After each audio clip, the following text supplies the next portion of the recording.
Merci beaucoup, on a Félix Antoine Tshisekedi Tshilombo. Mpantombolo, Mama Wakaninda. Excellent. Fumuzulu. Fumuzulu. Kitambi Gambu. Kitambi Gambu. Balobi Mama Wakaninda. Merci beaucoup. Lelo Toyoki, Mukili Mobimba. Ma pesi raison. Balobi, il faut aller à Tolikelem. Continuons.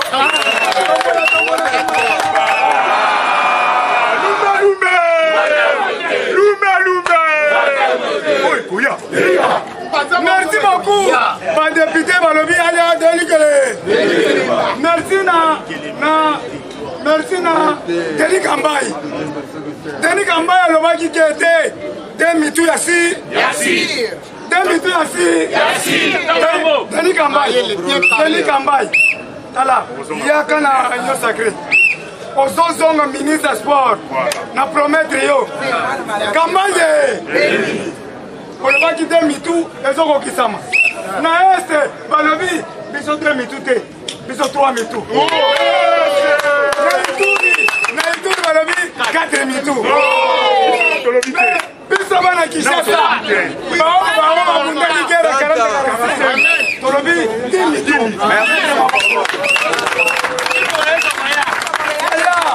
Mboko eza Yesu. Tokosenga ya Yesu aya kozomboka na po tokendeki na stade todedie mboka na maboko ya Yesu. Yesu tika tokamba soki tolembi tozongisi mboka na tokozongisa yango na maboko ya bakriminel te.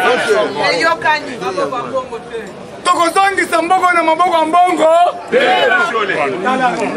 kotanga biloko na monoko te. Lumbe mwete merci beaucoup na PGR. PGR azosala mosala kitoko na lelo PGR makasi po azeli na mpona mampingi te. Boyoki gouverneur moko wa Manyema aza na prison. Gouverneur ya Manyema transféré kuna bato bazokota na pavillon 7 pavillon 5 yaya kofinga mutu te mama na kofinga mutu te koloba mabe ya mutu te po ete de droit ezokita ntina pe pesere kokita nano lelo te tikila bapeuple asala mosala na yo banda nano na bakulu na grava etele pesere maboko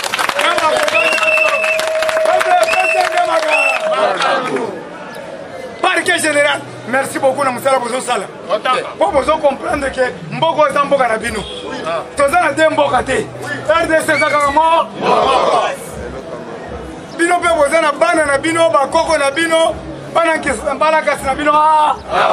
Tosala musala kitoko. PGR azokoma livre, histoire. PGR azokoma histoire. Tolobi boye, boka biso bien. Recensement ezobanda na 2023 yaya nasengi na bino oyo aza na zolo mulai aluka classe na malili oyo na tongo baoyo basi oyo baza na batibeleza minene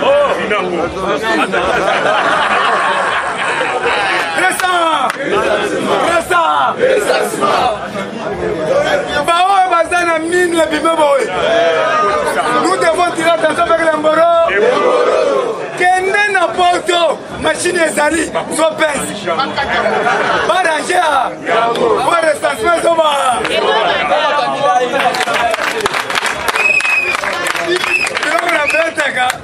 bango bato ya FCC lobi tro bamoni ngai bazwi 20 000 francs na poche zuwa oza nécessaire oza nécessaire babanda komela masanga apeti nango oza nécessaire soki yo te na mboka oyo mboka esi etindakika tondimaka yo bato ya FCC tondimaka yo yaya bondimanga te marcos bandimangaka toza na espoir. Notre espoir a un nom. Le nom qui s'appelle Mbosso Kodiakwa.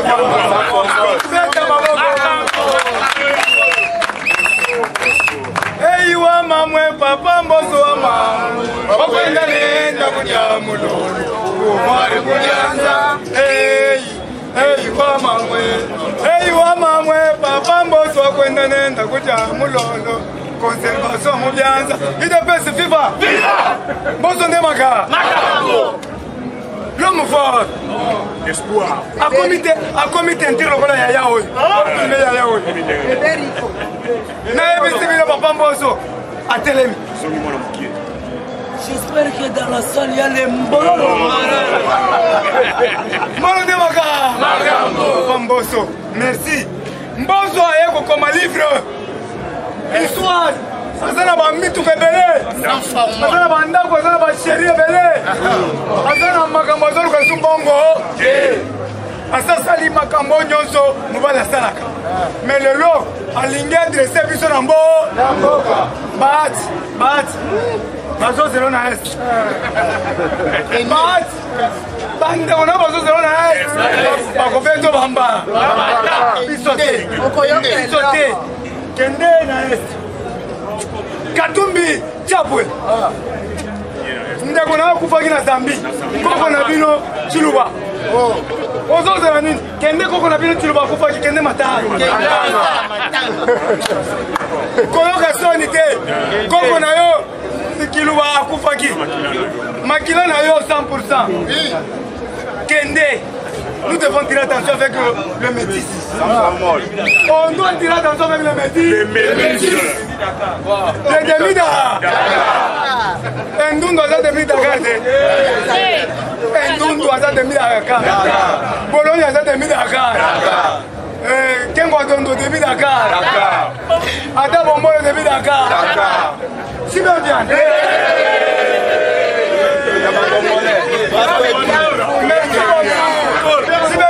Salvatore de la patria. Papa chéri. Leader Yamufu.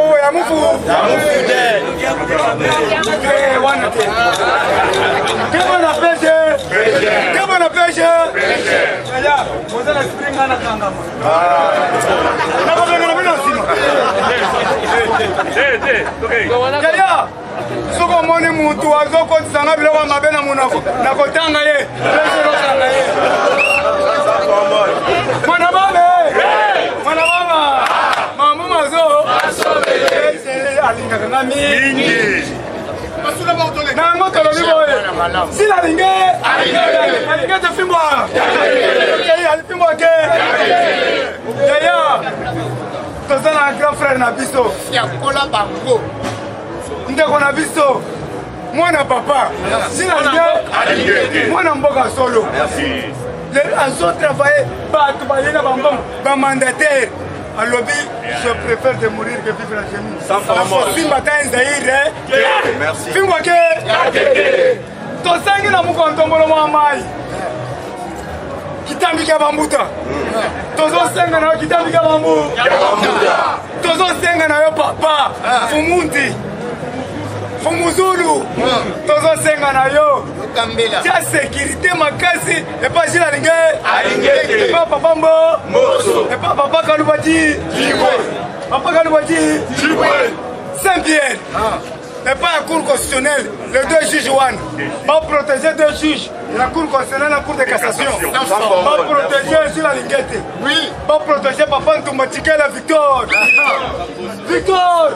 mboke seko yaki na mabulu lelo Victor bokende na DGC usale bandi bokende na sayo tokokende ti tokobima ti na ipen bokende na wileri bakaniveau te point bakaniveau ya minene mai ekotelema lisu te tumbachikala sana vision mko ntombolo yaya bato wana soto komena bango 15 mboke bongi sans oublier bato ite pesa bazolo bayozo tanga kaka banye ozotanga ya bisote nata ni nosali loka sikoyo na lobaka mettre reprise oui kabunda 3600 chika voilà so ayaki na lobaka ngo chaque jour ayaki na 3 missions na parti mission de Liboso, redynamisation du parti. Oui, merci. Deuxième mission, amener le parti au pouvoir. Troisième mission, conservation du pouvoir.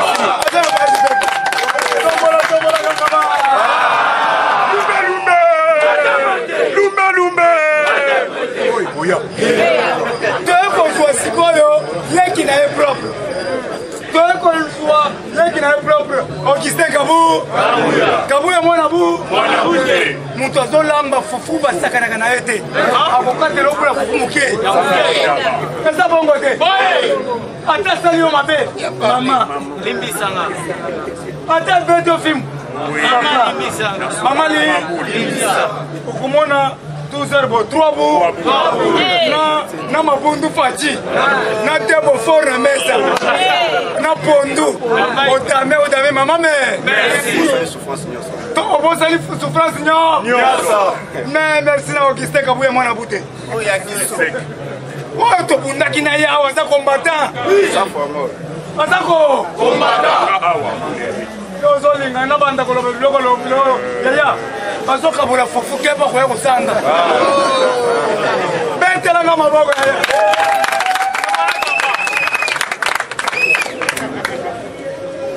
awa lobi tolobi boye Félix Antoine Kitambi Kia Mbuta tozosenga na bajournaliste nyonso ya Congo, les journalistes congolaises, vous devez se retenir. Merci. La RDC, c'est votre pays. Oui. Vous n'avez pas d'autre pays. Vous avez 4e pouvoir. Vraiment. Tu fais ce camino, respect maka. Makasi. Bosunga biso. Bosunga biso. Bakopeso mbongo olelelo kasi l'autre. Pas français, si tu me donnes un poisson, je mangerai. Si tu m'apprends à pêcher, je n'aurai plus faim. Pourquoi les lobes ont 10 francs pour changer ma loba? Pas 50 francs pour changer ma loba. Les lobes ont torturé les Congolais. Pas journaliste, vous avez 4e pouvoir. Vous avez un kitoko. Boyoki bayebi singai na yoki mutu moko lobi papa wazekwa aloba kito wazekwa aloba nini aloba richesse ya Congo eza motema mabe sans formol wazekwa alobi richesse ya Congo eza motema mabe solo. L'homme congolais, l'homme est devenu chien méchant. Vraiment. L'homme est devenu wagous. Vraiment. L'homme est devenu traîner des rues en RDC. Ah. L'homme est devenu loukouniste. Vraiment. Qui vient du mot loukou. Qu'est-ce qu'il faut pour combattre un loukouniste, mes chers amis? Il faut qu'il ait la bolingo. L'amour du Christ. L'amour de Dieu. Ce qu'on dit, mon toit, l'ambi matembele. Na yo lambi mikoboso. Mikoboso neza miku. Batie matungulu ebele solo makasi. Yo usi na butola muki kwa kimbasu. Mutola ki makuwa. Mewa ile matembele le kitoko. Yo soko moni ndekona mwasi azongenga boye kitoko boye. Okomi jaloux. Yo pe luka mafuto ko mungenge. Luka gazavo meka koron. Monica Savo meka koron. Kaza share 4500. Na tongo nyonso. Na malili oyo. Kozwa tiko to kata kakao. Kweume. Eumela. Eya kakao. Te. Nazana bilambana banda ulata ba jveta milai. Kakao. Posta kweume. Un mois. ozala kameka koro wana oyebi ke na kozwa mbongo na le 30 obandi le premier ozonika kaka opusi tu extrait clair pakole okomona solo nyonso milingekolo ero komata na nzela eboga nzoka sa idebesebeba ozokende ya awa tolobi boye bayebisinga na libuluma nzengele babomi mutu bato babomi mutu banani baujana papa Kasongo nalingaka yo mingi Kasongo nalingaka yo mingi au travail na FCC mais tolobi que le général oya kotikala c'est Kasongo mais on doit identifier tous les généraux ça formol ba généraux osana 3 ndako minene okose justifier ozo yango ndenge ni salaire na yo za 100 000 $100 tous les en commençant à JR tozo kota la FARDC la police ba généraux nyonso o bazana obedience na biso bokanga bisaka tolingi tomona ba général Kalume merci tolingi tomona ba général Baramoto merci tolingi tomona ba général Nzimbi merci tolingi tomona ba général Chibam merci tolingi tomona ba général Edi Kapeng merci tolingi tomona ba général Chibam tolingi tomona ba général Chibam nani Mune tolingi tomona ba général nyonso o bakenda la Mobutu bazo tolingi tomona ba général ko balubo je vous informe avant qu'il soit le 30 tozo ta général na Kinshasa merci oyo akolandela ndaku parnda eta de siasa zoko ta Kinshasa muko ntombolo mwa mai tosengi la telebiso teni ya shikata okumbi liboko tiawo okumbi tiawo ozuba singa okangi kotoyo bakobanga yo kolata civilité oza chef d'état-major général commandant tala lelo okangi muke silence de mort tous les nyamulenge en fuite namoni bango lebe mambo inakuwa nguvu tala maobu yale namoni lobi banje na este oyo kiti euti États-Unis d'Amérique nayoki kamomboromboro moko miande mikomo l'affaire est devenue grave yaya miande mikomo l'affaire est devenue grave awa tosengi na papa na biso VPM sala musala na tosengi na papa VPM aselo oyokaka nga bien kolanda nga na tongo oza kombata ya tongo oza komba aselo oza komba tobundi na egera karandakara tozosenga na papa lata esprit mukishi seni wana contrôler yango toko changer tous les mbororo merci yaya catholique nga naza sacristain oui bolongola nga na catholique oui nasala eloko te mais catholique eza église na ngai nazoyebisa bandeko na ngai nabanda kosambela ma maria boboto bondeko mais jour moko nake na crote ma maria nakomi nasambela maria boboto bazo répondre te papa Maria Boboto nalobi te parti ya lelo nakosambela nzambe bikeko na baende balandinga bakosambela su nzambe bikeko l'idolâtrie ngai nakosambela mpaka munju wale ngai nakosambela pa papa muku ngai nakosambela pa Basilo ngai nakosambela pa Moïse Mbi nakosambela na epai ya papa Simon Kimbangu nasepelaka naye mpona nini premier miracle vrai prophète alata liputa. Comment on dit alata liputa? 25 Belges, batelema kotoy. Na 25 batelema kotoy. Bazo bende liputa batela soka za moi sibe mubali. Liputa longo te betela sibe maboko. Miracle alibo so. Na catholique na linga kasera norite Clémentine Negapeta. Premier miracle na ye. Alobaka ngo chaque jour. Alors qui je ne peux pas coiffer la Sainte Catherine. Vous voyez que Babel c'est pas kilote, nankema. Baye, Babel c'est balati ba kilo, baye, bakangi Clémentine a sali kakabo.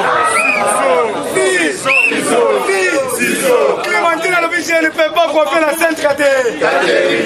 Vous voyez que Babel de l'écolo, Clémentine a dit jamais. Je préfère de mourir que vivre à genoux. Sainte Catherine est coupée avec le fond comme maté. Ah, Sikoyo. Na Kishasa, na bajura lelo. Kosana $10. Moi na muke, ya kabamba. Singa munga moko na kwa faire.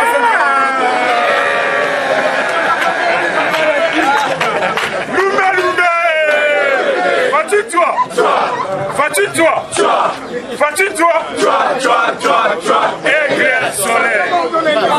On t'appelle la cité. Urbanisme. La cité.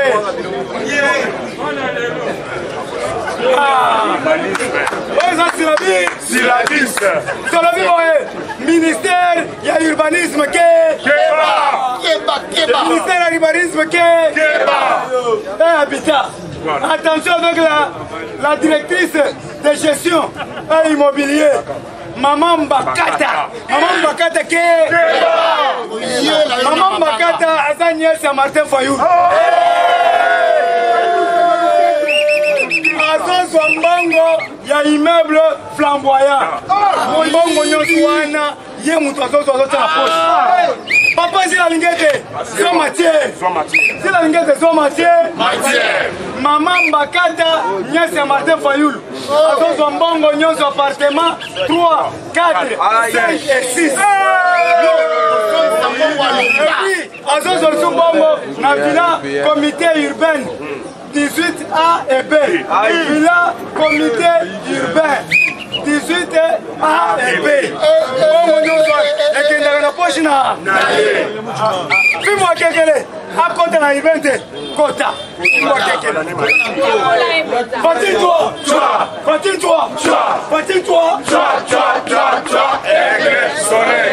Pas tout le monde va tout nangai. Et Fatine-toi il a qui sini. Naloba. Nasagola. Fatikendelibo.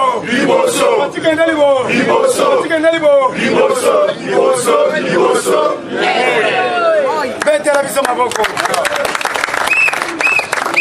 Maintenant maman Oyo Mbakata collabore avec la police de Kalifungula.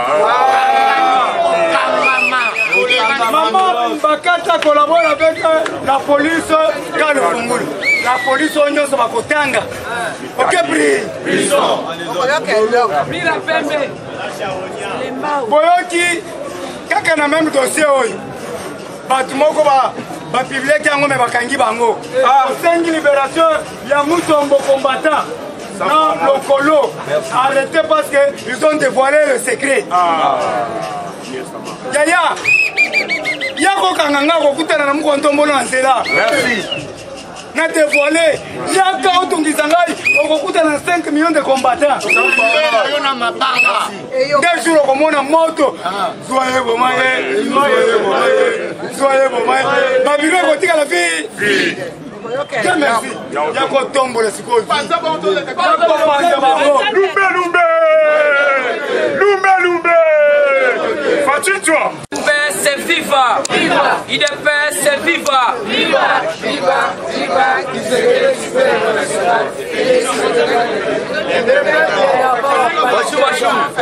Bonjour les sous. En tout cas, je fais sinon nous collons Nzambe merci. Bondenga bateli biso Fati Beto mukishile quand esprit. Moi mai na minute oyo na auto bengi Goma. En tout cas, Naroeb Sabino, Makamboleki Kitoko Fatime. Alors il faut que ce slogan pose Chico Bilay politique. Boté combattant. Fatime. Bessa Beto ya Makasi ya Fatime. Mukishibe. Ya Ningana Mali les Ali Fatime. Mukishibe. Momaïbe. Mukwantombolube. Et grand esprit. Le président le plus gosto du monde. Le président le plus géant du monde. Les lions de la tribu de la République démocratique du Congo, 100% congolais des pères et des mères, soit Mambo, soit Bilumbu, soit Chinchwa,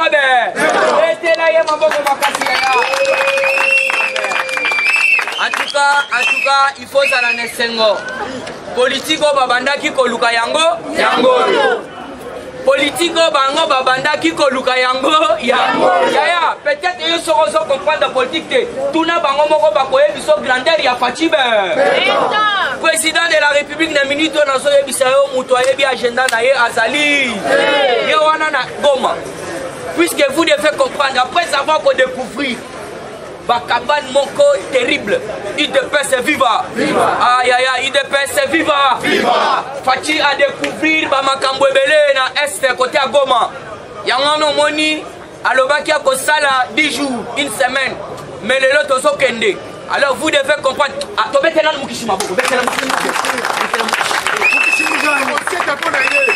Wana Azali président na Binitoyo, Monde Mobimba, Bazo Salelaye.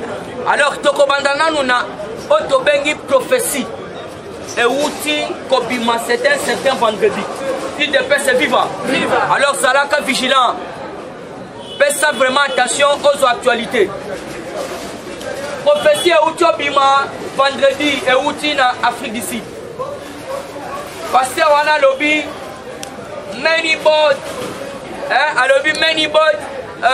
Try to kill the president of RDC.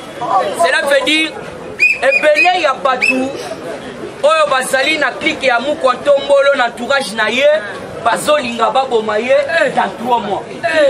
Il te pèse viva. Alobi bo tirer attention bo tia tembede bo landela yango bokokuta yango ezali ya solo. Ba pasteur bazali. On n'a jamais minimisé ou soit que des dernières prophéties. Prophétie babo ya kangote. On le prend aussi yango alors ok isikoyo okoye landelango prier pour na yango. Oko examiner ngo merci banja kilembe.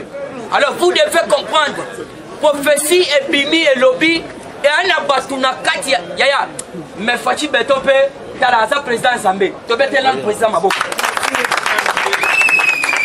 Prophétie et bimika kandengwana en Afrique d'ici de Moussala Zamba zote yambala moko yé ba pesi à mon entourage et puis abonde la qui pour na Fati yangana nazo yebisa bino toute armée forgée contre Fati Béton sera ni les sans minduki nyonso tu Fati puisque Fati Béton ce gars allait qui président yanganga kisi na koyebisa yo au jour kaka zubo konzi Tokendaki kuna na stade de ma. Ce n'était pas en vain. Et Zalaki na lolenga ayebi sanzambe ngana kokambate ngachi lombo ya papete qui se kadi wa mudu. Yo moko ya kokamba. Yangana vous devez comprendre. Totiki pena action de grâce. Zambé wana ko épargner. Ndesiko faut to ba siko face. Keba entourage ya Fati ezama la muté. Fati est moko découvrir la moi le biba ko sakanga ebe. Dans la mona mouké à petit français liboso Mukwantomo le plus pour votre information. Place Fati a comme kende. Ba ke gana ba de petit. Il de paix c'est viva. Il de paix c'est viva. Ça slogan, il de paix c'est viva. Yo zobo ke Fati ba ko sakaye. Oyebi ke ambassadeur o akenda kufa kuna na Beni. Fati a le saloni. Je ne suis pas au courant que l'ambassadeur s'est déplacé. Il de paix c'est viva. Tiye moko ye ko so makambu nyo surtout na maboko alobi avant l'ambassadeur babima il faut ba pesa sangai ou soit ba yebisa ba service compétent des semaines déjà avant agir. Donc cela veut dire yoka so Fati alobi bonga découvrir mambo ebele. Lève moi na ko expliquer Mukwantombolo nous sommes devenus des boucliers de l'armée et ce ne sont pas de notre propre volonté puisque bango ba komi ko so biso pe totali to komi ko vivre na insécurité comme notre ami. Et on ne sait pas quel jour tu peux mourir. Fati a bien arrête. tu as failli me faire pleurer. Mais là, on a web Sabino, ça c'est une nouvelle version. Entourage Nanga, Batikala Web Sama Makapouana. Yangwana Mouko Tombolo, très sage. La minute où vous devez comprendre, monité. Papa Célestin Bal impliqué. Na Katia, effectif doublé. Qu'est-ce qui se passe? Papa Otobengi Célestin Bala sera audition. Mais comment ça fait que tu es le chef d'État? Oui, après avoir été auditionné, Madame Moko, arrestation, il y a qu'à dire ça ligne. Donc quand on a une actualité, à toi, Pessabeyi. Tozali na Banque du Peuple, actuellement, est commis bureau à Sénat. Tozali na Banque Otobengi Ndokolo, actuellement, Babotoli Ango et Patembe. Tozali na Banque Agricole, Oyo Pena Cadastre Azui. Alors, Babang Wananyo surtout, Otobengi Masango Moulongo a escroqué Yango. A escroqué Yango, papa Bazole la 8 mois un peu. Kabila Yebisaki Masango, Futaka Bango, Nde Babanda ko futa $90. Mais Fachi Beton a na Bokonzi, à l'obité 90 Samouké. Bon, Matisela Bango, Babanda qui déjà cause $115. Baba Ngono surtout Nathan. Vous devez comprendre, Fatia Fouti Bango 4 mois, mais Baye Bakisoke Babang Babomi Yango. Ndeba papa Bajan Bakolela, Bakosenga na ba service compétent. Batele la Bango Likambo ya Babang Koyo. Ba Mikolo Basali Boyebi Banque du Peuple. Boyebi Banque Agricole. Boyebi Banque Koyo, Bobenga Kango Ndokolo. Non surtout wana ba changer ba kombo voilà. Alors ba Jean Kuna Bazole ba lobi, to sali 8 mois to payé. Toujours na carte actualité, toujours BI. Papa Kasongo, na veni Maman Yembu, sur pompage, sur arrêt Mafuta, Bakuluna, Somo, Babomi Mutu, Nambeli, Batiki Mbeli na kati. Batiki Mbeli na kati kuna na njoto mutu. Wana na veni on atangi. Donc, aveni Maman Yembu, sur pompage, sur l'arrêt Mafuta. Donc, Ikuluna Zalaki wana bitumbe bundami. Alors, Babomi Mutu, Batiki Mbeli na kati, sabotage. Alors, Bako Senga, Papa Kasongo, à intervenir puisque Koulouna moyen. Alors vous devez comprendre que non, toujours dans la actualité politique, entreprise TFM, il faut que la TFM est à Moïse Katumbi. Moïse Katumbi, Balobi Boy. TFM les Yaka, et Yaka na 40 camions par semaine. On a vu ça le Bumbashi Baye. Bazui matière et puis Bazo Sabango et Sali Babrik. L'air Bazo Bimango na via ya Zambi, Zimbabwe, Tie Kokoma na Zanzibar. Alors, Ezali ba Otobengi ba camion ya Moïse. Azako exploité illégalement. Alors, Azako bombisa 2023. Alors, pour votre information, il faut que non 2023, Ezali élection, Ezate, Eza pour la Kobo Sana. Puisque bientôt, on va lancer Otobengi recensement. Bolandi Félix Antoine qui se dit Chilo Mona Est. Alors, dans quelques jours, je dois lancer. Donc, recensement, il faut alors, vous devez comprendre que recensement, c'est très bientôt. Ne place Batobele Bakokima. Toyebisi Bango, Bokoma ba président ya ba Fekofa. Soyi bolingi Bokoma ba président, Bokende ba Fekofa Moutazati. Mais kaka likolo ya mboka na biso, en tout cas sur ça demi Dakar, donc moyen postuler ça. Donc awa mboka comme ya Congolais de père et de. La Senko demande au gouvernement de veiller au respect strict du cycle électoral. Donc c'était au cours de 58e plénière oya bango basala kezandeni lobby ba prela catholique côté na bango kuna lindonge bafandaki côté wana ba débattre makambo ebele mais sur ça oyo ba beti c'était makasi et ça makambo élection et ça makambo bomona que non ba sango ba bosani ba otobengi ba verset biblique ba komi kotala makambo nazo bisabino mama solo sango musala na ye il faut évangéliser Andi Misabandimi. Donc, après ça, verset à Jean 3,16. Car Dieu a tant aimé le monde, il a donné son fils unique. Afin que quiconque croit en lui, mais ne périsse pas, mais qu'il ait la vie éternelle. On dit, mais il est soyez, mais sans moi, il y a un autre élément. Il y a un autre élément dans Santa Ligne, donc il va réclamer respect à strict et à Makambo à l'élection. Botala Nanu, au lieu de Bakumisamu, quand on meurt le grand esprit. Namakambo ça la guerre yangone zosila batikali kopesa ta merci te mais bazolo bela makambo ya seni alors eza na kabane na sewana il faut ba yebisa biso pourquoi bazogo ko soutenir une action concrète ya mu kontombolo mais ba ko luka élection c'est-à-dire bazana candidat na bango il faut to yeba ya yango tout royo vraiment église catholique na monde a ko résister oui donc on la binota hein na yamo communiquer Communiqué très important. Babandi koteka masango bukangalonso. Soki na primature. Soki na primature en face à primature. Batie cantine ya munene. Réserve stratégique. Ozana moto kende kuna sac ya semulo 18 000. Moins cher. 18 000. Sac ya loso 28 000. Balobi babandi na kuna pona contrôler. Na primature en face, batie cantine populaire. Sac à semoule 18 000, c'est moins cher. Yaya, kendo sur la bana sac à semoule. Balia, na soso 1500 francs. Pende wana tosofa. Otumbi misatu. Olie 4 Beaufort. Boko fesa ngambongo ya publicité na zo sala na bini.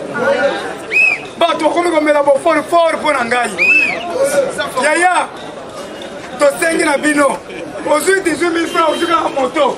Okimi kota primature. Ozui 5 moko. Eza ete sengote.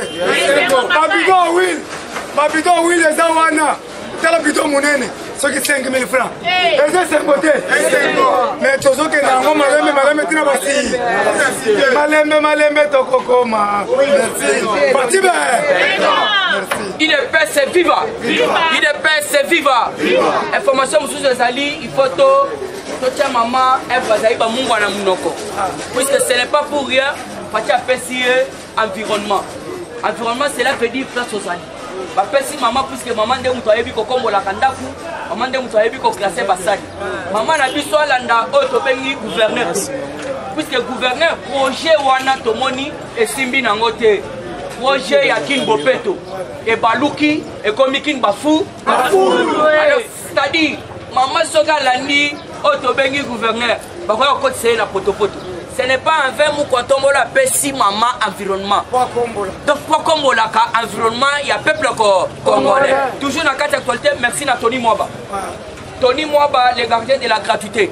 À l'Obini, Tony Mwaba fournit l'église catholique. Il faut qu'on se délise la vérité. Tony Mwaba lobby boy. Azo sengandena otobengi justice. Yamana ba lobby. Tony Mwaba sollicite des poursuites judiciaires à l'encontre des chefs religieux qui opèrent des retenues dans les salaires des enseignants.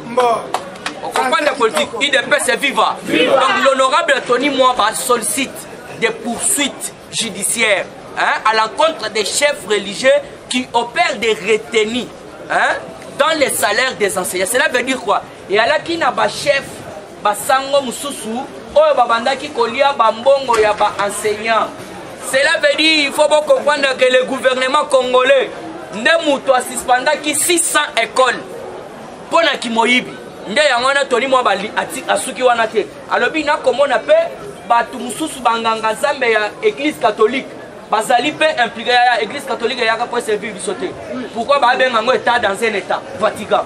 Donc cela veut dire nde komona basangwana bazalaka ba ministre ya papa. Donc ba représentant ya papa na bamboka. Donc nde bazana ba esko na kati na mboka na biso lokola état mususu. Alors nous devons faire beaucoup d'attention. Papa tiens qui s'est dans le Wakango. Peuple congolais, mobilisez-vous et prenez-vous à hydrocarbures, autobengi, papa Nabiso l'idée Boudimbu, les génies blancs. Moutouana Mibeti Mbatana Tolo Alobi Nazo Bundana dans des clairs. Il faut comprendre les informations. Les génies blancs salut, puisque Yozo le Bakabi a de Konayo. Mais pendant autant d'années, dans des clairs, Azo pétrole Nabiso, Azo carburant Nabiso. Donc illégalement, il y a un moni Tony Mwaba à Télémia le Bibo, hydrocarbures officiel. Le ministre des hydrocarbures, Otobengi Didier Boudimbu, le génie blanc, met fin au contrat de partage des produits entre la RDC et l'association.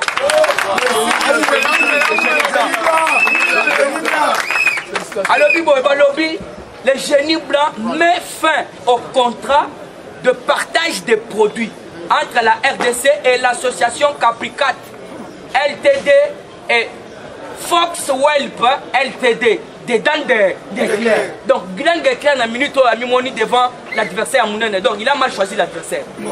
Otobeni Didier Boudimou. Alors, il y a des clés pour nous ici, puisque ça n'a qu'une dernière. Warrior, Tala Gotope, Otobeni Kazadi, Peter Kazadi, Nicolas Kazadi. Mais c'est Nicolas Kazadi, il y a un lobby que non, au moins il va quand il y a surtout un abattoir FCC Bazanango. Yo, gouverneur Yaban, allez supprimer un monde. Mais pas supprimer un monde. Donc, et salut gouvernement Pena Yaba Warrior. Il y a un Yoki FCC en de Bagdad. Baza Kolela. Olandi Otobengi nani professeur onani Henri Mova aleli pona badi or binomoko boza ba témoin. Les députés ont menacé de quitter l'Union sacrée. Pourquoi? En disant oh Félix Antoine Tshisekedi bilo balaka kibiso a fait sibisoté. Or que Félix Atali soki na pesi bango pour le moment au moment na eko corrompre bango. Alors basé le moment où opportun. Mais le lo badi na bango yi. Muko tombola pesi bango et ça le kola a pesi mutuno surtout cadeau ndenga ndimi vision ya Union sacrée. Bango na ngam na bango babalusiango. Oh, commisco, corruption. Ce que tu vas pour voter loi ni.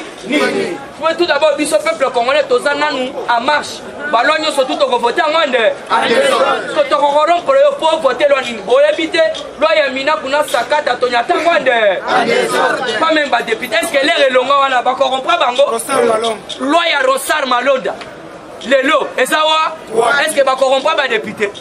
On est zali cadeau ya nyos. Alors pour monopoliser parole te affaire dit pour wana boye batek et zali corruption bo fati azamu to ba corruption te. Azamu to pa débauchage te. Ndengo yena likanisi malamu ya Union sacrée. Nde yangona lobby zwa dip ya 52 000. To betel nan mu ko tomolo maboko. Député nyonso même ya Union sacrée même ya libanda ya mova wana zo boye pourquoi ça muto libanda arimo professeur mongo to yebate un professeur ke gumba mela muto un breveté alors pendant que ko chité bolandi awa mu ko tombolo yemoko alobi tous les mandataires tous les PCA tous les militaires impliqués na Otobengi enquête ya IGF Liba déjà ba entreprise visée yoka ba entreprise visée yangwana tozana OCC tozana SNEL tozana Régie des eaux tozana Congo Airways tozana INCC tozana FPI tozana FONER tozana RVA awa mboka bazo fandisa yango mukwa tombola alobi nazo tia munda partout ezala na bolobo ezala na Uvira ezala na Walikale ezala na Beni na se ba nzete wana minde ife pelande o eza bokonzi toyebi et pas ba mwasi ya président et pas ba et pas ya ba président ye wana fandi et pas ba mwasi na ye nanu pona moi muke pour résoudre bango oyebi ke facha yebisaki bango je viendrai pour régler avec vous les situations au bino bozana mo de leur fandi siko yo tokokende pa ba mwasi na yo toyebi pa na bango et pa ba mwasi na bino toyebi te mais tala mu kwatombole wana asa pa ba kilo na apesa bango kimia asilisi siko akei e pa na ba mais oui c'est ça bokonzi puisqu'il faut comprendre il faut qu'on découvre pour régler la situation et puis pour votre information à quoi inauguré pour barrage aux salama na mnyabi ako pesa misala ko mata ya Otobengi Daipen ako tombola pe barrage ya munene oyo ko sala makuna et voilà et puis akoya ko pesa bango Otobengi bosomi na bango puisque wana na goma bolandi papa na biso Sasungesu to betena Sasungesu maboko merci Sasungesu atitisi de hélicoptère ya ba vivre frère na ko lo ba tuté mazakilembe pe azali il faut aya ko pesa pe lo seba merci beaucoup nani Sasungesu oteli biso des avions ya Kenya pe atiaki 4 ya soki Gabon bazo continuer ya nzalezo sila tozalaka na patience okudame 3 poulets yo moko omeli 4 bofort ya na ujana na yo ya liseka bambaya atole nani papa ilunga maliate otobela parti au pouvoir viva tombala na loboko gangaba Yaki bango biko awa sikoyo tozo pesa actualité politique ya liboso na kobanda na premier point na point juridique nakolobela nini UDPS viva nakolobela nanu sokande élection oyo elekanaki na Sénat Kabila a voté par procuration alors qu'un ancien président en tant que sénateur a vu à quoi voter et ça dit déjà fraude. Deuxièmement, 3 sénateurs bango pe bakomaki bakombo na bango na liste ya présence mais okande na kati ya salle basalaki toloba te topanza kombola loboko kanga ba état de droit balukaki état de droit yango na deuxième point tokolobela sur plainte oyo Kabila apporta na 4 gouverneurs pour la corruption Moïse Katumbi, Marcela Kishampwe, Goïka Sanchi, na mususu kombo na bosani. Zokande dossier wana baklasaki yango sans suite pour Kabila bayaki koyokana na Bakatumbi. Mendenge sali wana procureur général. Azongi saka dossier te asali dine. Na troisième point, na kolobela sur plainte ya ministre ya EPSP, UDPS viva. Oyo apporté na église catholique. À instruire ministre ya justice à lobby église catholique na ba école na ye bazongi sambongo ya gratuité yanse oyo bisabino que non état de droit baluka ki état de droit yango toloba te bayo ki bongo lelo na butu ambongo na shole bakomi oteno bazo banda prière ya ko prier pour na unité ya nation toliki distraction ya kolomako état de droit baluka ki état de droit yango. La deuxième point, la kolobela sur le plan diplomatique. Awayeba Kenon Fachi a écarté déjà chef d'état-major général. Nazoye Bisabino Mukolo Yalobi chef d'état-major ya Égypte na Kinshasa avec plus de 50 militaires. Oyo basoya siko conformé ba FARDC ya sika. Parce que Fachi leur a sali inspection. Il y a ba frontière nyonso à comprendre que bakosa qui est en complicité na autorité moko azali ko occupé poste moko ya munene na kotanga kombo na été pour des raisons politiques. UDPS viva. Alors ndenge sali wana leur akiti asali inspection. Kuna ba pesa qui est montant ya keno ba militaire o basali na franc basali 21 000. Mais so kande basali 2 000 ya pas. Alors que banda état de siège et bandaki bambongo e bandaki kolongo awa inde na est.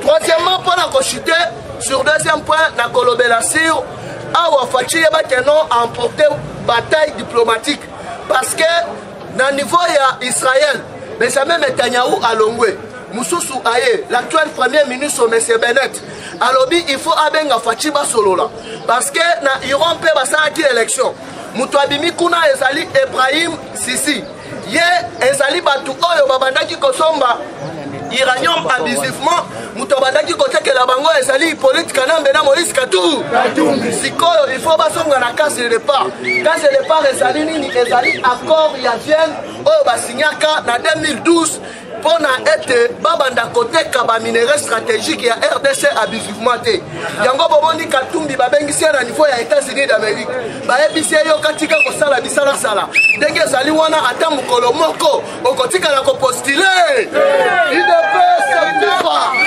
awa sikoyo fongola matoi oyo yaba Fachibe awa sikoyo ka toyebisaka bango keno mukwa ntombolo oyo aye politique abandi yango na libe tozali komibenga politicien politique yango bandela yango wa yango tozali kosenga na baproche nyonso ya chef de l'état to ede Fachi po ete 2023 topesa ye majorité pa na bakombatant ya kala na oyo ya 100 jours toza na posa ya bato nyo awa sikoyo ka ndenge ezali wana Fachi apporte confiance na ye plus dans l'Assemblée nationale que dans le Sénat.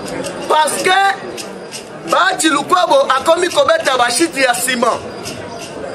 Yo zali président ya Sénat. Boni Kabila a voté par procuration.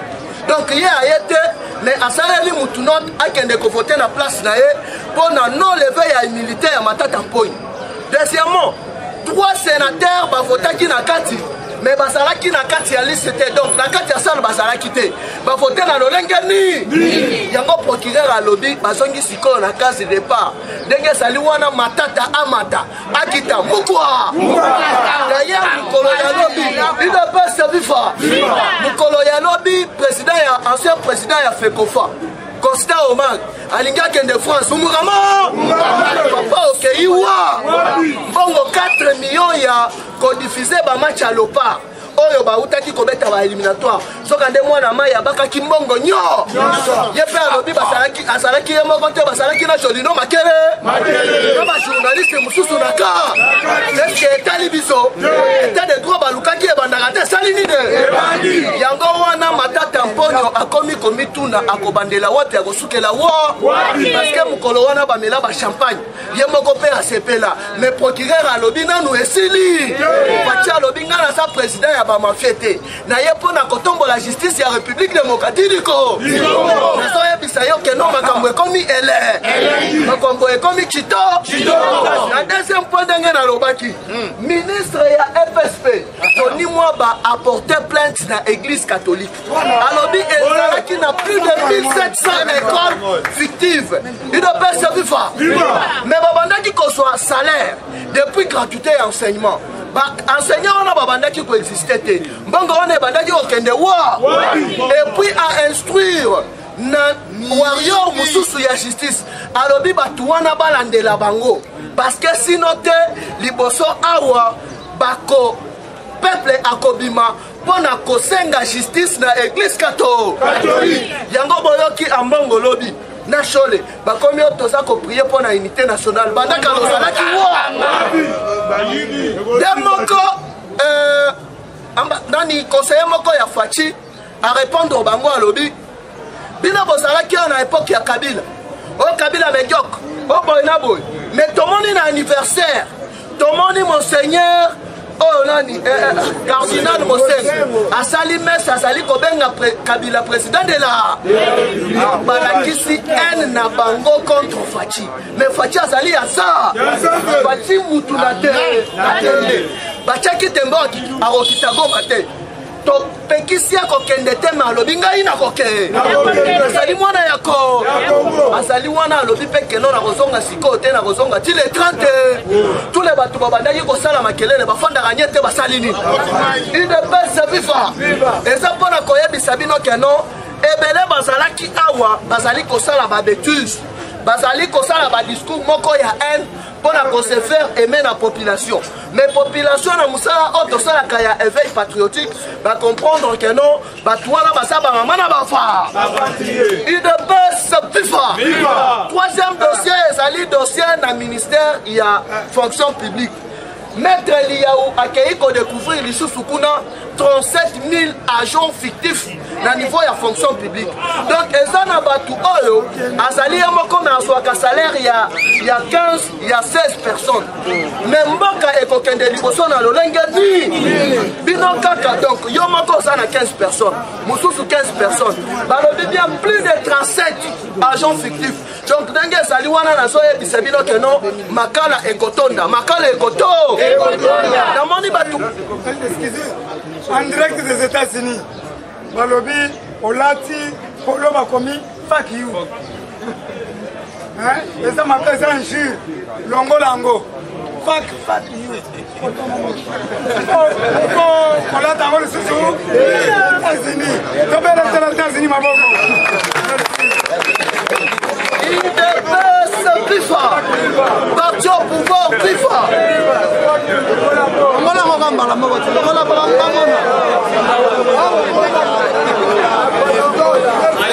UDPS viva.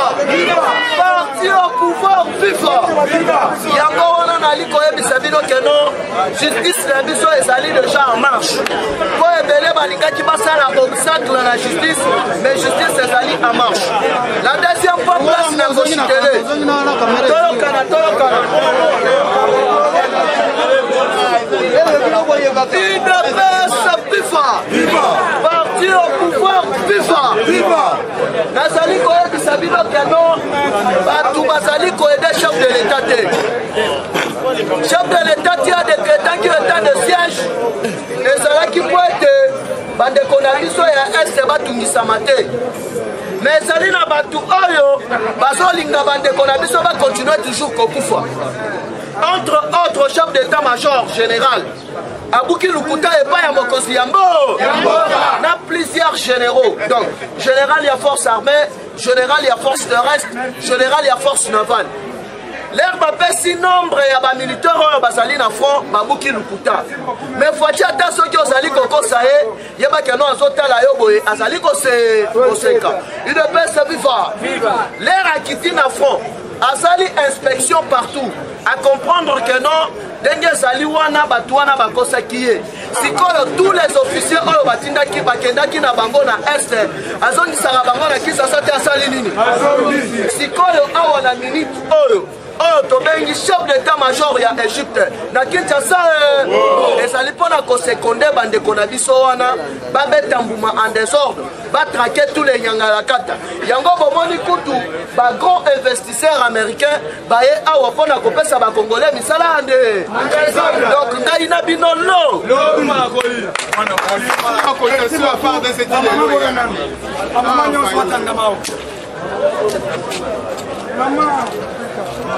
ok balandi na biso nyonso mboka mobimba tozokende vers le 30 feti mama mwiko oyo avundi gera 40 botindela biso chintu sero abundi makasi nzeba botindela biso mbo tosomba basemuru oyo ekiti semuru ya bukangalonzo masango ekiti ekomi 1800 me botindela biso nzeba ali ya fufu nani oyo kututala sante na ye botindela biso mbongo ali ya fufu bamama mosusu na nsima base rouge awa tolingi vraiment mutu nyonso azwa sak moko tolingi 3 soso minene 4 beaufort alors tobandi mbongo à partir à l'eau sans oublier notre pasteur unique pasteur Lumba